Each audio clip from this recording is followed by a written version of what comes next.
بمناسبة ان ابل هتعلن عن السوفت وير الجديد للايفون الاي او اس 18 في مؤتمر المطورين 2024 بعد كام يوم، حبيت اشارككم تجربتي مع الايفون 15 برو ماكس والمشاكل اللي واجهتني معاه بعد استخدام 9 شهور، وايه الحاجات اللي انا اتمناها انها تحصل في الاي او اس 18. انا معظم المشاكل بتاعتي مع الايفون هي مشاكل سوفت وير مش هاردوير. معظمها بالنسبه للهاردوير، التصميم العادي التقليدي بتاعه، الحوافل تيتانيوم انا مش فارق معايا لان انا معظم الوقت بستخدمه بجراب، لكن الوزن، فرق الوزن ده هيفرق معاك لو انت بتستخدم التليفون كتير بايد واحده. هتحس ان هو اخف شويه، مش الفرق كبير لكن هتحس بيه. بالنسبه للشاشه فهي الشاشه ممتازه زي ما احنا قلنا قبل كده، الكاميرات ممتازه، بروسيسور قوي جدا وتقدر تلعب عليه لعب كونسولز، وفي لعب كل شويه تنزل عليه، واخر لعبه نزلت هي اساسنز كريد تقدر تلعب ساعه ونص عليها مجانا او تشتريها ب $25. طيب المشاكل بقى فين؟ المشاكل معظمها في السوفت وير، واول حاجه احب اتكلم عنها هي مشكله ما بين السوفت وير والهاردوير، هي البطاريه بتاعت التليفون. لان اول ما جبت التليفون البطاريه بتاعته ما كانتش احسن حاجه، وفاكر ان بعد فتره وقبل فيديو المراجعه ابل نزلت سوفت وير ابديت وحسن الاداء بتاع البطاريه بشكل كبير، وقلت ان البطاريه بتاعته بقت بتقعد باكتر من 10 ساعات. والسوفت وير ابديت اللي بعده البطاريه رجعت اسوأ من الاول لحد دلوقتي. حتى دلوقتي وانا بستخدم الاس 24 الترا عشان اتفرج وعشان اعمل بيه كل حاجه، وسايب مثلا الايفون عشان المكالمات والجي بي اس، التليفون ما بيكملش معايا اليوم مع ان كل حاجه بعملها على الاس 24 الترا. الاداء بتاع البطاريه سيء جدا، واللي اسوأ من كده ودي حاجه انا اتكلمت عنها في فيديو المراجعه، اللي هو نظام الطاقه المنخفض اللو باور مود. ده اول ايفون من 2015 من اول نزول الخاصيه دي اصلا، ده اول ايفون افضل قافل الخاصيه دي على طول، لان كل ما بشغل لو باور مود التليفون الاستخدام بتاعه بيبقى بطيء جدا وبيبقى بيهنج وبيبقى فيه دروب فريم، الاداء بتاعه بيبقى سيء جدا. فانا بالنسبه لي خلاص انا هضحي بالبطاريه، بس على الاقل لما بستخدم التليفون ما بقاش هتشل وانا بستخدمه. وتاني حاجه محتاجه شغل جامد جدا من ابل هي سيري. سيري انا مش مصدق ازاي كانت ابل مقدمه اول مساعد افتراضي على التليفون، وساعتها كانت طفره، ودلوقتي بقى اغبى مساعد افتراضي موجود. طبعا مش مقارنه بكورتانا وبيكسبي، دول اصلا بره المنافسه، لكن مقارنه مثلا بالجوجل اسيستنت وحتى شات جي بي تي والحاجات دي كلها، فسيري الاداء بتاعها سيء جدا. وانا بستخدم دلوقتي سيري 90% من الوقت ان انا يا اما اعمل تايمر او اظبط الارم، اكتر من كده ما بستخدمهاش، او حتى مثلا اقول لها تفكرني بحاجه في يوم معين وبعدين بدخل اعدل السبيلنج، اعدل الكلام لانها بتبقى لقطها غلط. وخلي بالكم انا بستخدم سيري كمان هنا بالانجليزي مش بالعربي، يعني مش مثلا فرق اللغه ولا العربي صعب عليها، لا انا بكلمها بالانجليزي. وفي كتير جدا مثلا ببقى اسالها على حاجه انا محتاج اجابه هي واضحه، هي كلمه او جمله واحده، حاجه صريحه، بتروح مطلع لي مثلا الصفحات اللي ممكن الاقي عليها الاجابه السؤال ده.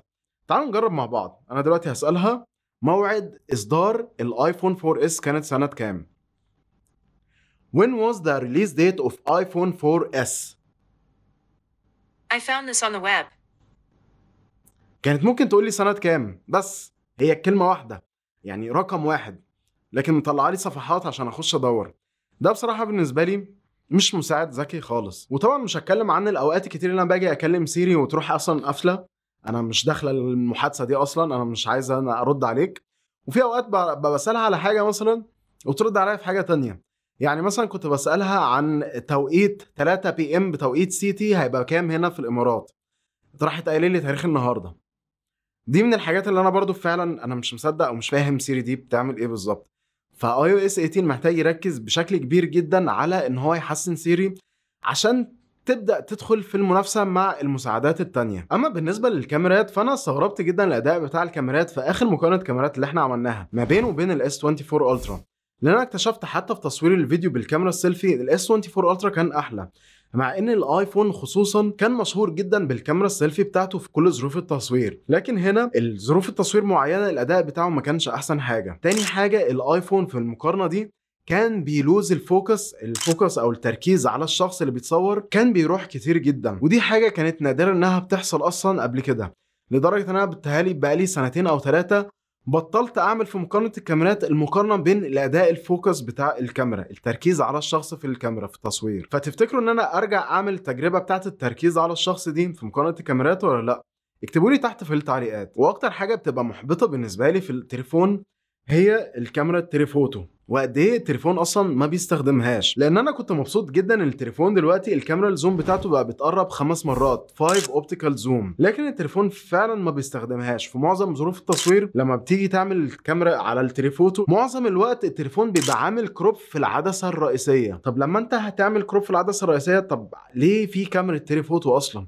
يبقى فرقت ايه ده عن الايفون 15 العادي؟ وزي ما هتشوفوا هنا التجربه، انا دلوقتي عامل زوم 5 تايم واحط صباعي على العدسه، المفروض ان انا كده مغطي العدسه التليفوتو. لكن لما نرجع ندوس على الكاميرا الوايد هتلاقي ان انا مغطي العدسه بتاعت الكاميرا الوايد، وده اللي يثبت لكم ان التليفون فعلا بيعمل كروب مش بيستخدم التليفوتو. بس بعيدا عن العيوب اللي احنا اتكلمنا عنها، ده تقريبا اول ايفون ابقى بستخدم الفيديوهات بتاعته في التصوير المشاهد اللي هي البي رول واستخدمها في الفيديوهات بتاعتي، واستخدمتها في فيديوهات كتير جدا او في معظم الفيديوهات اللي نزلت من ساعه ما جبت التليفون. لان فعلا اداء البرو ريز لوج على التليفون الاداء بتاعه ممتاز جدا، وفعلا لما بتيجي تستخدمه وتعدل الالوان صح صعب ان انت تفرقه بينه وبين الكاميرا العاديه البروفيشنال او الكاميرا اللي انت بتصور بيها فيديو. مش صعب، لكن الفرق ما بينهم مش كبير، لدرجه ان انا في كل الفيديوهات دي محدش لاحظ او علق ان انا مستخدم مشاهد متصوره بالتليفون. لكن تعمل حسابك لو انت ناوي ان انت تجيب الايفون 15 برو او البرو ماكس عشان فيديوهات البرو ريز لوج، فاعمل حسابك في المساحه، لان الفيديوهات دي بتستهلك مساحه كبيره جدا. ودلوقتي عايز اكلمكم عن الحاجات اللي بتاثر عليا بشكل كبير في حياتي اليوميه، والتليفون بيتصرف فيها تصرفات غبيه جدا. واول حاجه هي الغباء بتاعه في استخدام السليب مود اللي هو نظام النوم. النظام ده انا بشغله كل يوم قبل ما انام عشان ما يطلعليش نوتيفيكيشنز، ما يطلعليش مكالمات، وابقى نايم كده في هدوء. لكن لما اجي اصحى الصبح مثلا بروح قافل السليب مود ده على التليفون. بقيه الاجهزه بتاعتي بيبقى لسه عليها السليب مود، دي مش المشكله دلوقتي. انا دلوقتي باجي اشغل الساعه لاني ببقى قافلها، لو لسه ما قفلتش عليها السليب مود ساعات كتير جدا بتروح مشغله السليب مود على التليفون من غير ما اعرف. وساعات كتير جدا بقى خلاص انا شغلت الساعه وقفلت السليب مود على الساعه ونزلت، وحد يجي يستخدم مثلا الماك بوك بتاعي والماك بوك بيكون عليه السليب مود، بيروح قلب لي اجهزتي كلها لسه على السليب مود. واوقات كتير جدا بقى سايق وخلاص رايح الشغل في الطريق، اجي امسك التليفون الاقيه معمول على سليب مود، وفي نوتيفيكيشنز مثلا مهمه اتعمل لها سايلنت، او في مكالمات اتكنسل عليها من غير ما اعرف. ودي سببت لي كتير جدا مشاكل في الشغل بتاعي. تاني حاجه، وانا موصل التليفون بالعربيه على البلوتوث، التليفون بيبقى قاري ان هو متوصل على عربيه، عشان لما باجي اشغل سيري بيديلي علامه اللي هي العربيه. مثلا بقى مشغل الجي بي اس وبتصل من الشاشه بتاعت العربيه على الارقام مثلا اللي محطوطه، عشان ما استخدمش التليفون وانا سايق. فبيروح عامل ايه؟ بيروح شايل الصفحه بتاعت الجي بي اس وجايب لي الصفحه بتاعت المكالمات. طب ما انا سايق ومشغل جي بي اس، بالبديهي يعني ان انا عايز ابقى متابع الجي بي اس، مش عايز امسك التليفون واشيل المكالمه واروح رايح فاتح الجي بي اس تاني او جوجل مابس تاني. ممكن الحاجات دي ما تبقاش مؤثره مع حد تاني او فرق مع حد تاني، لكن اللي انا بقول لكم عليه ده بيأثر فيا في حياتي اليوميه بشكل كبير جدا، وبيعمل لي مشاكل كتير جدا، سواء بقى وانا سايق، سواء في الشغل، سواء انا صاحي. واتمنى فعلا التليفون بشكل عام يبقى اذكى شويه في استخداماته.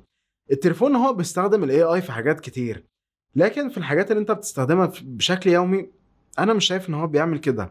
يعني مثلا هو بيستخدم الاي اي لان هو مقتنع ان الكاميرا لما تبقى تعمل كروب في الكاميرا الرئيسيه هتبقى احسن من الكاميرا التليفوتو. بس انا مش عايز كده، انا خليني اشوف الكاميرا التليفوتو عامله ازاي، لو مش عجباني هصور بالكاميرا الرئيسيه وبعمل كروب، لكن ما تبقاش بتكرر الحاجات عني. دلوقتي حابب اكلمكم على الحاجات اللي انا احب ان انا اشوفها في الاي او اس 18. اول حاجه زي ما قلنا ان سيري تبقى اذكى وتقدر تعمل محادثات وتكمل انها ترد عليا وارد عليها وترد عليا، تقدر تديني الاجابات المختصره اللي انا احب ان انا اعرفها، وكمان احب ان انا ابقى اقدر اعتمد عليها بشكل اكبر من دلوقتي. يعني في اخر مؤتمر اوبن اي اي عملته اللي كانت بتعرض عليه الشات جي بي تي 4 او، التليفون كان بيحل معاك مسائل وبيقول لك ازاي تحلها، مش بس بيديك النتيجه.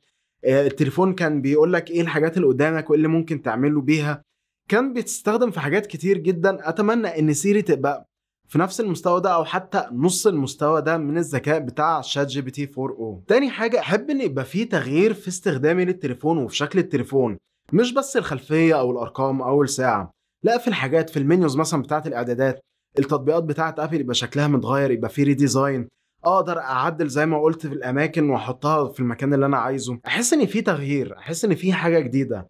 لكن بصراحه يعني انت لو استخدمت الايفون 15 زي الايفون 14 زي الايفون 13 كلها تقريبا ما فرقوش عن بعض حاجه. واخر سؤال ممكن حد يسالهوني، هل انا شايف ان الايفون 15 برو ماكس يستاهل؟ بصراحه لو انت مش هتستخدم البرو ريز لوج انا مش شايف ان التليفون ده يستاهل. ممكن تجيب الايفون 14 او حتى الايفون 13 هيدوك اداء كويس جدا وزي الاداء بتاعه. وكمان لو انت مش فارق معاك اللي هو الاداء بتاع لعب الكونسول زي اساسنز كريد وريزيدنت ايفل والحاجات دي، انا بالنسبه لي انا حاجه مش فارقه معايا ومش هستخدمها ومش عايز استخدمها. لكن لو ان الحاجتين دول مش فارقين معاك شوف ايفون تاني. حتى لو هتجيب الايفون 15 العادي او ال 14 العادي مش هيفرق الاستخدام بتاعه كتير عن الايفون 15 برو ماكس او الايفون 15 برو. واكتبوا لي تحت في التعليقات لو انت مثلا معاك ايفون هل انت متفق معايا في الحاجات دي ولا لا. لو في مشاكل مواجهاكم مع الايفون بشكل عام برضو اكتبوها لي تحت في الكومنتس وخلينا نتناقش عنها، ممكن اعمل عنها فيديو تاني. وهل انتم متفقين مع كلامي ولا لا؟ متنسوش تعملوا لايك وشير وتابعوني عشان ما تفوتكوش الفيديوهات الجايه. ان شاء الله اشوفكم الفيديو الجاي. السلام عليكم.